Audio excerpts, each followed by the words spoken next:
Miami Dolphins. They're in rebuilding mode, so of course you look well. You look very good. They're recreating a culture. They are reestablishing a culture, and they're moving forward in regards to kicking ass and taking names. But what I want you to understand is this.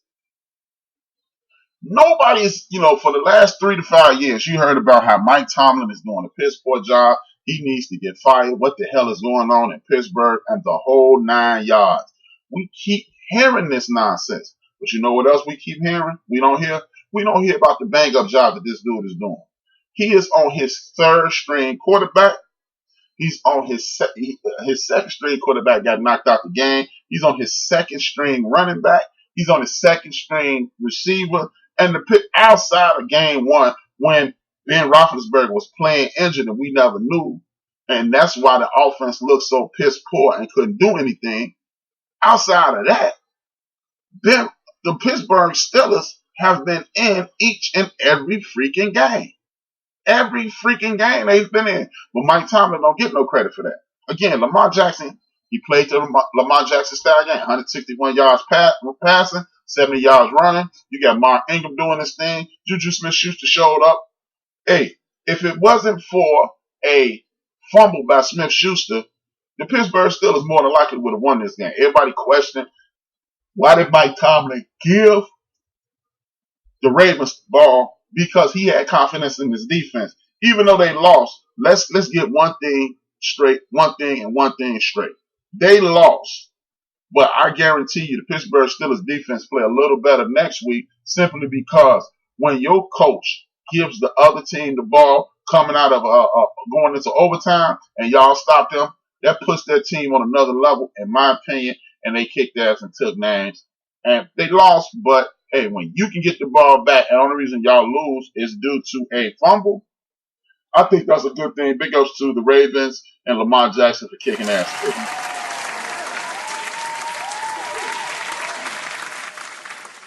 Now, I got the New England Patriots versus the Washington racial slurs. The Skins are a dumpster fire, man.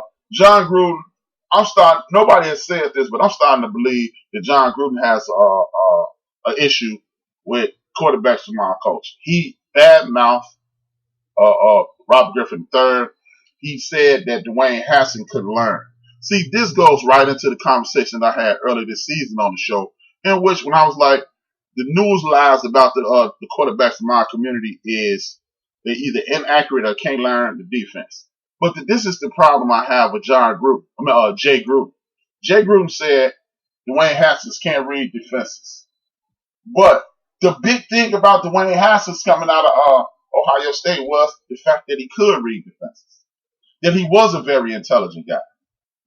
How is it that your godfathers or your cousin, this is one of the two, you are in relations with Ron Springs, who allows you to go to Patriot camps and learn from the great Tom Brady, but you can't read defenses. This is something that you've been doing your entire life. See, when you make these erroneous, flamboyant ass statements like Jay Gruden did and say this young man don't know how to read defenses, that means he's not paying attention to what's around him. I understand, Jay, that you didn't want Haskins. And that's cool. If you're a coach that don't want a specific player, that said player shouldn't be forced upon you. But to slander another dude because of your shortcomings, bro, you 14 games under 500. Everybody that you pick is mediocre at best. Colt McCoy, mediocre on his best day. Kirk Cousins, mediocre on his best day. You had no faith in each one of those guys that you picked, but you got an issue with Griffin III. You got an issue with Dwayne Haskins. And guess what they have in common? They look just alike. Hey, pretend if you like, but hey, part of the reason the Washington Redskins losing is because they just do who they just walked out the door. The other part is the fact that they are a dumpster fire. They are a horrible organization. And just like a fish, it stinks from the head down. It stinks from the head down. This fish is stinking from the head down. And what I mean from that, Daniel Snyder has been on this team for 20 years.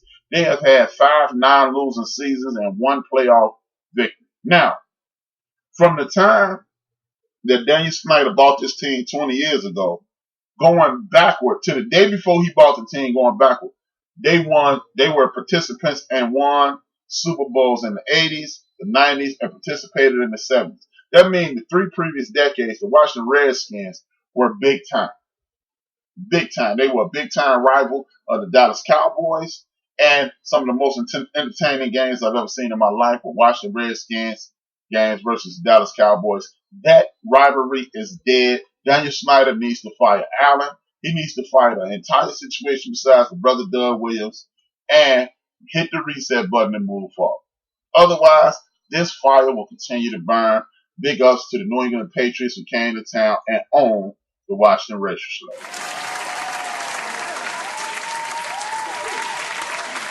Another perfect example of you putting the ball on the ground, you having a balanced offense and playing defense will get you a win every time. Christian McCaffrey, 176 yards rushing, a boatload of yards receiving. DJ Sharp, 164 yards receiving.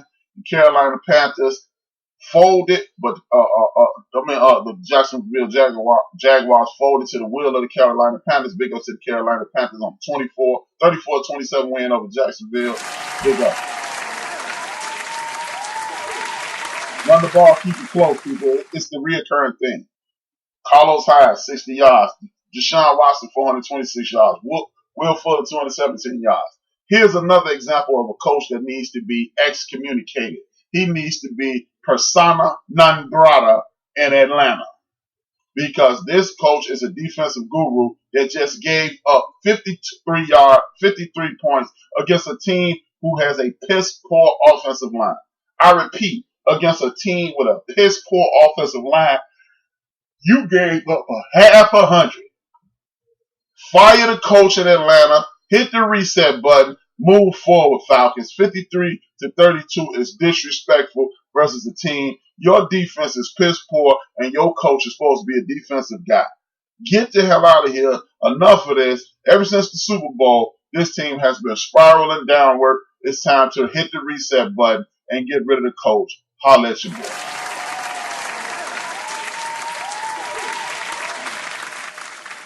I hear this a lot about these next 2 games are closely intertwined, even though they have nothing to do with each other. The Denver Broncos ran the ball with Phillip Lindsay. Phillip Rivers didn't live up to the hype again. Cortland Sutton kicked ass and took names. The Denver Broncos beat the Los Angeles Chargers 20-13. The reason I'm talking about that game is this. When I look at these 2 games, I see a lot of similarities. The next game is the Green Bay Packers beating the Dallas Cowboys by 10. The game wasn't really that close. That game was over at halftime. The Dallas Cowboys did not come to play. They were not prepared. They were not mentally engaged. I don't know what was going on. Amari Cooper, 226 yards. Aaron Jones, 107 yards and 4 touchdowns. Dak Prescott, 463 yards. See the reoccurring thing, people? 463 yards passing. Ezekiel Elliott had 40-some yards rushing. The Dallas Cowboys lost. A lot of people go, Dak ain't nothing. Dak needs the perfect situation in order for them to win. What I respond to you with that is this. Please explain to me the difference in Dak Prescott and Phillip Rivers.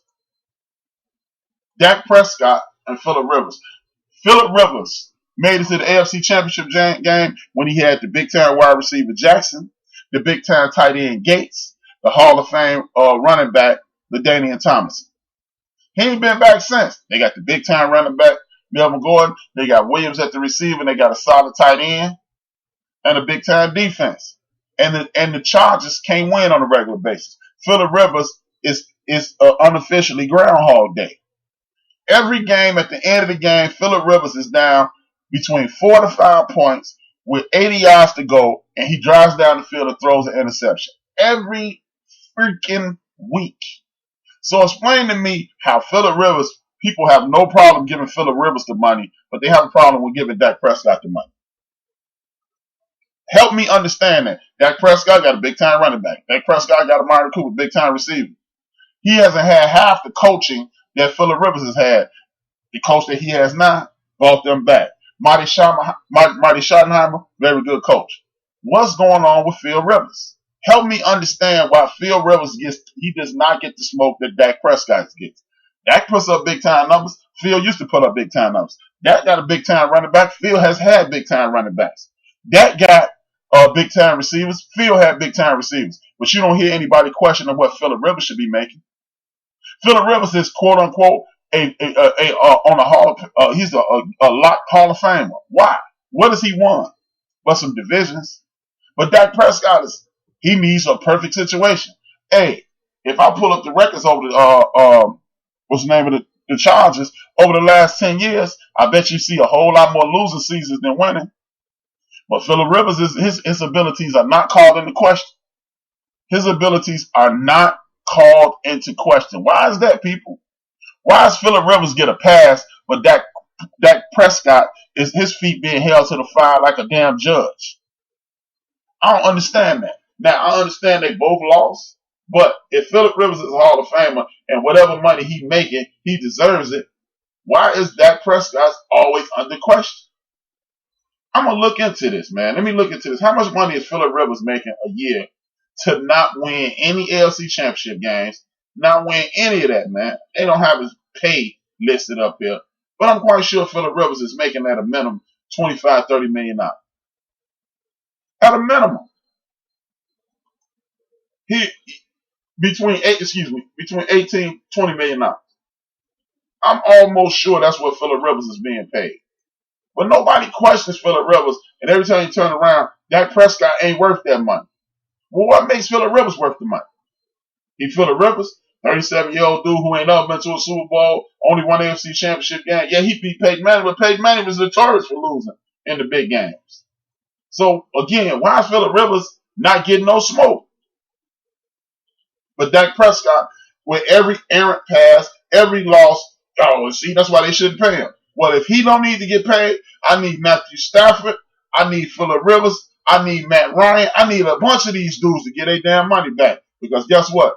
Everybody talking about how great Carson Wentz is. Carson Wentz ain't won a damn thing. Carson Wentz ain't never won a playoff game. If the team that he's on won a Super Bowl, he was on a MVP arc, but he got hurt. So Dak Prescott is actually in regards to wins and losses, he's a more productive quarterback than Carson Wentz. He don't have the coaching that Jason Goff has, but he don't deserve the money, and he's accomplished damn near as much as Phillip Rivers in 4 years. Help me understand. I don't get it, people. Help me understand why Dak Prescott is a dude who is the retarded little cousin, and Phillip Rivers is the man. Help me understand this. I don't get it.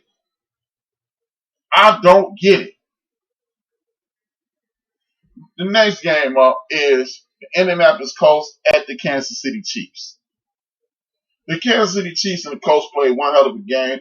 Again, this is a perfect example of Marlon Mack running the ball down the Kansas City Chiefs' throat, keeping.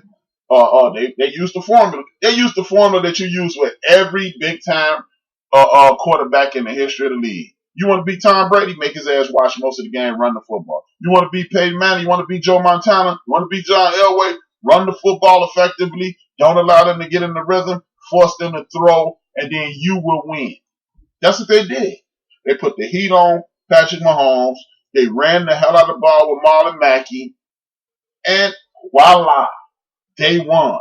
Oh, you got people running around here talking about Patrick Mahomes didn't throw a touchdown. We got 14 straight games where he threw touchdowns.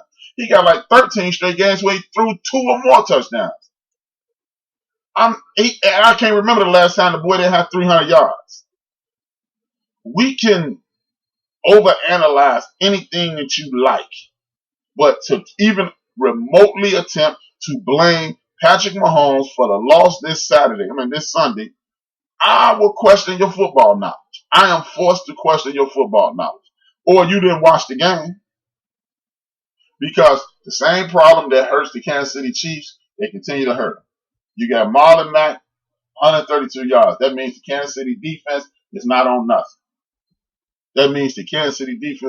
nothing. And big ups to Jacoby Brissett because everybody said